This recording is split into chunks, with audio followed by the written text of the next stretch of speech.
So hello guys, কিতা খবর তোমার তাইনর? Welcome to my new mini vlog. সকাল সকাল ঘুম থেকে উঠে দেখি আর দিদা দেখে টিভি ঠ্যাঙের উপরে ঠ্যাং তুলে তার আর বলে সিরিয়াল না দেখলে দিন যায় না, কিতা খব। পরে আমি মুকুক দিয়ে হয়ে গেলাম রেডি, ঘরে যেতাম কি। আর তাইনের দেখো এখনো সিরিয়াল শেষ হয়েছে না। তোমরা কইবা রেডি হয়ে কই যাইতরাই? মা তো যে খাইলকে আমি মামার ঘরে আইসলাম, বার্থডে আসলো তারা ঘরে আইসলাম রাইত, কিতা লাগি ভিডিও করতে পারছি না। তারপরে দেখো না তাইনেরও সিরিয়াল দেখা শেষ হয়েছে আর বোনেরও রেডি হওয়া শেষ হয়েছে। তারপরে সিধা বার হয়ে গেলাম, সিধা যাই একদম পেট্রোল পাম্প ভরাইলাম 150 টাকার তেল। 150 টাকার তেলে লঙ্কা যাইব কি অবশ্য। আর আমি হইলাম বাঙালি, সিলেটিতে বলক মানে কিতার লাগে আমিও জানি না। বাদ দে ওইতা মাত, এখান জিনিস দেখতাই নি। ওই দেখো, জয় শ্রীরাম কমেন্টে দিয়া যাই এগু এগু।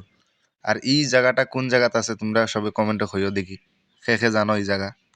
গড় হওয়ার লগে লগে ফোন মারলো আমার লগরে গুয়ে, তার বলে ব্রেকআপ হয়ে গেলো। ওই দেখানি খান্দের গিলা। यही नहीं, अभी और सुनिए। কত সময় খান্দার বাদে এখন আমার দেখানি আসে। अगर हम करें तो करें क्या, बोले तो बोले क्या।